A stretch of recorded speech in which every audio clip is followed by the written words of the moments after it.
perkenalkan, nama saya Impaka. Saya dari Fakultas Ekonomi dan Bisnis. Di sini saya akan menjelaskan tentang apa itu arti sosialisme. Sosialisme merupakan kritik dari kapitalisme. Salah satu kritik sosialis kepada kapitalis adalah sistem tersebut membuat yang kaya semakin kaya dan yang miskin semakin miskin. Dwi Blong, seorang pakar ekonomi, mengatakan bahwa sosialisme adalah serangkaian sistem ekonomi di mana setiap orang mendapatkan pekerjaan dan dibayar dengan gaji yang setara dengan pekerjaan mereka masing-masing. Soal yang kedua, sebutkan dan jelaskan faktor-faktor apa yang mendorong lahirnya pemikiran sosialisme. Faktor yang mendorong lahirnya sosialisme itu ada 4. Yang pertama, karena adanya revolusi industri.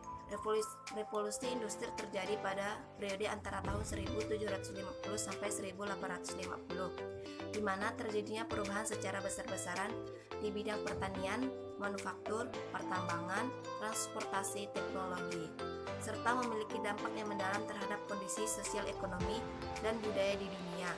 Yang kedua, karena banyaknya kaum borjuis atau majikan dan kaum proletariat, kaum buruh.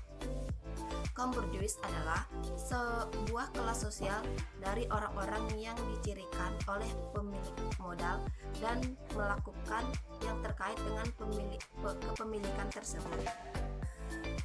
Dan kaum buruh adalah masyarakat kelas kedua setelah kelas kapitalis yang hidup digaji hasil kerjanya. Faktor yang ketiga yaitu munculnya pemikiran-pemikiran baru yang lebih terpelajar dan lebih rasionalis terhadap kehidupan manusia dan masyarakat.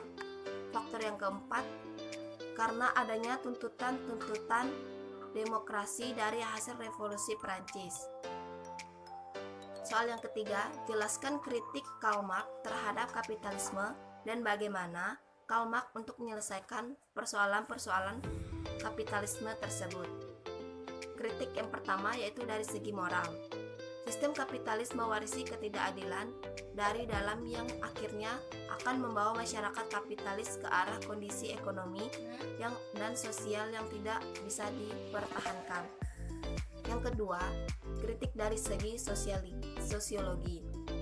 Karl Marx melihat dari adanya sumber-sumber konflik antara kelas dan antar kelompok. Yang menguasai kapitalis tersebut adalah kaum borjuis dan kelompok orang kaum buruh tersebut adalah kaum proletariat. Yang kedua, kritik dari segi ekonomi.